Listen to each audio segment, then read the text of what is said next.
Welcome everybody to the Captain Spot. I'm your host Justin Freeman, 6 foot 1 inches, 275 pounds of fantasy knowledge. It's week 14. It's Monday night edition of the Captain Spot right here on the Mayo Media Network. Make sure you like the video, click subscribe. It would really mean a lot. But without further ado, why don't we hop right into this slate where we're talking Ravens at Browns. This game is in Cleveland, has a 46-point total. Ravens favored on the road by a field goal, getting 3 points there. So overall, it looks like it'll be a pretty close game. AFC North divisional playoff implication type battle could be a little bit sloppy, especially getting this late into the year. We'll see teams starting to lean more and more onto their ground game. Overall, we will try to dissect this, try to find an advantage somewhere on this slate that we can take advantage of. Let's hop right into the injury report, where we start with tight end Luke Wilson. Luke Wilson had kind of emerged as the starting tight end as long as Mark Andrews had been on the COVID list. And so Mark Andrews should be coming back here this week. We'll get Mark Andrews. Luke Wilson's status is a little bit shaky. He's questionable right now. If he does not play, the team has just been depleted at the tight end position over the last few weeks, with Nick Boyle also landing on injured reserve. Team brought up Eric Tomlinson. He'll probably operate as the number 2 tight end if Luke Wilson sits. Overall, that's not going to be an extremely advantageous matchup situation for us at the backup tight end position for Baltimore. They likely just would not use one as frequently. On the Cleveland side of the football, Kaderil Hodge listed as out. He will not play. Hodge did not play last week either. That really opened up the door for Rashard Higgins and Donovan Peoples-Jones to be able to make a name for themselves in this offense. So we'll get Hodge out once again. The big question mark here is Austin Hooper, the tight end for Cleveland. Obviously, a pretty studly tight end rotation there for the Browns. We'll hop into that a little bit later. But Hooper's status for right now seems truly questionable. We probably will not know until 90 minutes before lock. Certainly something we want to keep an eye on. As of right now, Dez Bryant, wide receiver for the Ravens, also on the COVID list, also expected to miss. We want to make sure we keep our eye on all the news that could impact that as well. And lastly, I will say Willie Snead is listed, according to the Ravens website, on the exempt list. Now, this is probably just some temporary roster maneuver situation, but I honestly have no clue what it means. I just want to bring it up to you guys so we can keep an eye on it between now and lock. There's really no way we would not hear anything about it for the next several hours.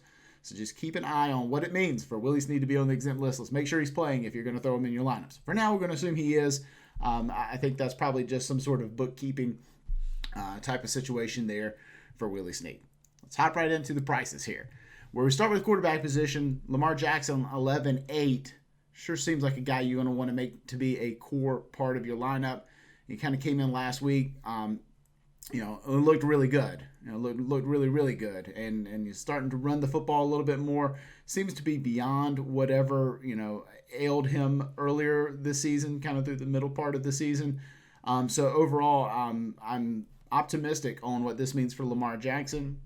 Obviously, Lamar gives you the vast majority of whatever happens both on the ground and in the air for the Ravens offense. Great way to just encompass the entire offense, essentially, through one person. And it's just a really difficult person to fade because, even if he has a poor game, that probably means like the entire Ravens offense had a poor game. So it's not like you picked somebody else instead of Lamar.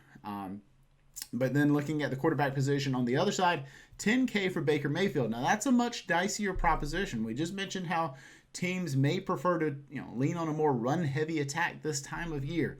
That could be a little bit more Nick Chubb, a little bit more Kareem Hunt mixed in there for the Browns. Overall, that paints for a really wide range of outcomes for Baker Mayfield. The ceiling is still there, but the floor has gotten gets lower and lower and lower the stronger this run game looks. And I think that's certainly the way they would prefer to play. But Baker has actually played really well last couple games. So you have to figure out whether he makes sense as a part of the offense. He could just be quarterback worth fading. Obviously, we're looking for situations where we can fade one quarterback to get an edge on the field because the field does prefer a 2-quarterback build. Now, let's look at the running back position. Where on the Baltimore side, starting to get a little bit of clarity there. We saw J.K. Dobbins sort of emerge as a lead back earlier in the season. Like week 11, Dobbins got 43% of the team's rushes. That was by far his largest number of the year. In fact, Mark Ingram and Gus Edwards were just, nothings in that game. 63% of the snaps went to J.K. Dobbins in that game. But last week, it was a lot more of a rotation. 38% of the snaps for J.K. Dobbins. 33% of the team snaps went to Gus Edwards. So, right there with each other. Mark Ingram, only 20% of the snaps. So, overall, Ingram's the one who's getting left behind a little bit. I'll say Gus Edwards looked fantastic running the football last week. If he could continue that again, I think he's going to continue to remain a portion of this run game. So, I don't think we can crown J.K. Dobbins just yet. I think the Ravens like having that rotation there.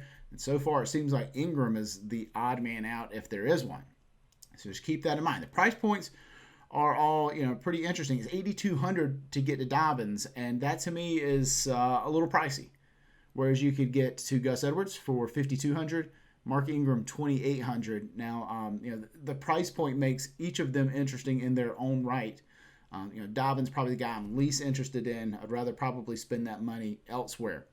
Looking at the run game for Cleveland, we got Nick Chubb priced at $10,200.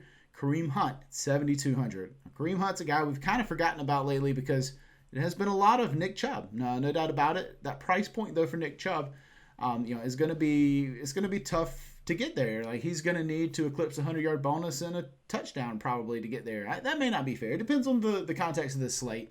But overall, you're asking for a lot more from Nick Chubb, especially in a game where they could be down. Nick Chubb's going to have a great game whenever the Browns are up and ahead, and they can rely on him and just, commit to feeding him 25 carries. That's a great situation to be rostering Nick Chubb at 10-2. But if we think this game could slide more in the favor of the Ravens, then that's a fantastic opportunity to hop on Kareem Hunt, who's going to be the one that benefits from negative game script. $7,200 for him, especially DraftKings, PPR scoring. Being able to just catch any of these checkdowns from from Baker Mayfield against this stout Ravens defense. We know the Ravens are good on the perimeters. That makes for a great opportunity for Kareem Hunt to pick up chunks there out of the backfield, just flaring out. So overall, I think that's an interesting way to build is around Kareem Hunt. Probably a little bit different there as well. Looking at the pass catching options for the Ravens, Marquise Brown is your number one option, $7,400. Willie Snead, $5,800. And then trying to figure out what to do next. Assuming Des Bryant doesn't play, could be getting some more Devin Duvernay, who played 80% of the team's routes last week, and 80% of the team's snaps. Ran a route on 86% of the team's dropbacks last week. So full-time player essentially there from Devin Duvernay. Miles Boykin was right there as well, given the fact we didn't have Des Bryant or Willie Snead. It was Boykin, Duvernay, and Marquise Brown. Just a really tight three-wide set there, but with Willie Snead coming back, who's the odd man out? More than likely it's Miles Boykin. But you could consider playing a little bit of Boykin. Boykin only costs you $2,200, but I'd rather play Duvernay at $1,600. Boykin's the one that caught the touchdown, so he's got a price bump this week. $1,600 for Devin Duvernay, who I expect will be a full-time player here this week, especially since the Ravens don't really have two tight ends to rely on. You won't be seeing a lot of two tight end sets. You'll be seeing a lot more three-wide sets, unless they decide to go with Patrick Ricard mixing in there at fullback position.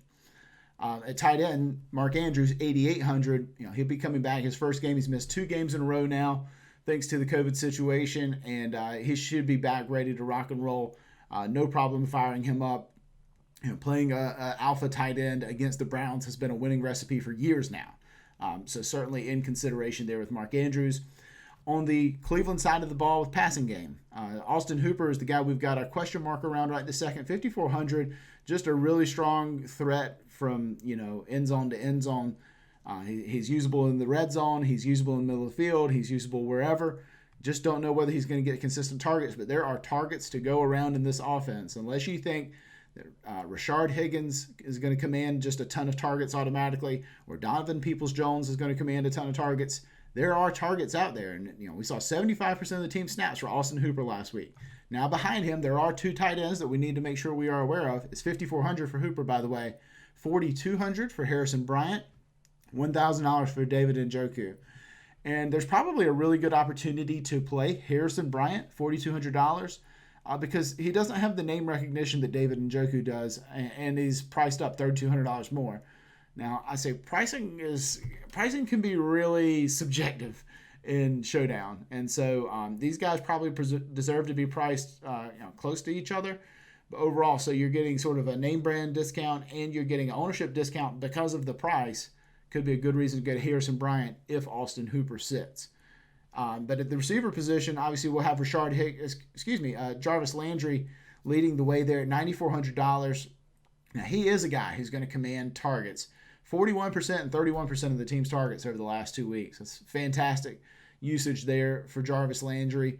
$9,400. You got to figure out if that's worth it. I think so. I think you can go with a Jarvis Landry plus Kareem Hunt build without Baker Mayfield and get a lot of the target volume just right off the bat with those guys. In fact, you could go with up to 3 pass catchers without Mayfield and still be okay, depending on the way you want to build in this particular game. Now, Higgins, $6,200, and Peoples-Jones, $4,800 are going to sort of round out that rotation for you there. Higgins is the preferred option for me, despite the additional salary. Just rather pay up. He got 28% of the team's targets last week, only 9% for Peoples-Jones, but of course he converted one of those for a huge touchdown. So he's going to be certainly in consideration for a lot of people. Let's talk about our captain assignments here for the week. It looks like Lamar Jackson is our runaway. This kind of happens most of the time when Lamar's on a slate. You just can't price him up high enough for other guys to pop. He's going to come in as the captain over 25% of the time. That means, 3/4 of the time it's going to go to someone else. But overall, just a tremendous floor-ceiling combo for Lamar Jackson. But if we are on team fade Lamar, and perhaps we should be, try to keep an eye on ownership. If you find a place where you trust ownership, you can typically find out how owned a player like Lamar might be in the captain spot. And if he's going to be owned more than 25%, then go somewhere else. This is a great way to use this particular tool, this particular graphic. As we see that Lamar's ownership should be 25%. Now, if it's going to be 15% in the captain, then we're going to crush some Lamar captain lineups. But if it's going to be 70% Lamar captain lineups out there, then he doesn't deserve to be. He deserves to be what this says, 26% or so captain assignment there for Lamar Jackson. So that's a great way to use this in terms of leverage. Don't always necessarily have to play the top play. Just try to think about how you think everyone else is going to react. See if you spot some values. And values may come with Jarvis Landry. Jarvis Landry looking right around 12%. Mark Andrews with 11%. And those two guys are interesting because they're the lead options in their own offenses. So a great way for them to get there. Now, the thing with Andrews you got to worry about is how does Andrews get there without Lamar also getting there given his rushing. But if the rushing stays in check, if he just has a mediocre 50-yard rushing day, which would be great for most quarterbacks, Mark Andrews could still get there when he gets to 100-yard bonus and catches a touchdown or whatever. So definitely in play for Mark Andrews. And then there we see Kareem Hunt right there. Kareem Hunt has some captain interest there. You think about the way running backs, pass-catching running backs in negative game scripts can benefit. Like we think about J.D. McKissick from last week.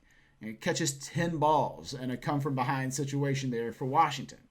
And, could the same thing happen with Kareem Hunt? Absolutely. Just looking for whatever green grass Baker Mayfield can find. After Hunt, it's Mayfield, Higgins, Chubb. So a little bit lower on Chubb than I think most of the field will be. I think most people will be really interested in playing him, but give me the guy who's going to be catching the passes if I think this team's going to be chasing. Marquise Brown, J.K. Dobbins, Willie Snead, Austin Hooper, then a big drop-off after that. Let's take a look at the flex assignments. Guys, we want to make sure we get in our lineups. Of course, top 2 quarterbacks pop up again, but again, I'm just sort of drawn to builds without Mayfield. Now, granted, Mayfield could be the captain. We're talking 1-game sample sizes here. Keep that in mind. Standard caveats apply. Terms and restrictions may apply. But Baker Mayfield seems like a guy that if you think this game gets a little sideways and the Ravens can keep them in check, perhaps he just doesn't get the end zone, that he needs, the end zone trips that he needs. In which case, perhaps you want to pair him with the pass catchers who at least get the PPR every time they catch a ball, and the kicker. You could certainly go Chiefs kicker and rock and roll with that type of build. I think it's an interesting way to put a lineup together. So overall, Cody Parker, you can see how high he is up on this list. I think he's the 7th best option here. So it goes Lamar Baker, Kareem Hunt, Mark Andrews, Jarvis Landry, Nick Chubb, Cody Parkey right there. So seeing a lot of empty trips to the red zone is what the simulations find here this week. After that is Marquise Hollywood Brown, Rashard Hollywood. So we got double Hollywood game here. I didn't think about that. Hollywood Brown, Hollywood Higgins, both on these two teams. So overall, what more can you ask for? A trip to the Hollywood Hills. We've got Hollywood v. Hollywood. We've got AFC North divisional clash. We've got all the information we need, guys. You have what you need in your toolkit to go out and build a winning lineup.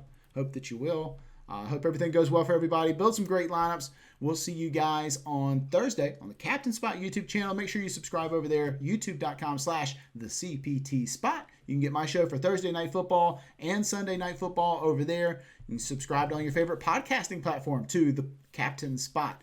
Search for it wherever podcasts can be found. You can pick it up 3 times a week right up in your ear. We'll see you guys next week. Good luck, everybody.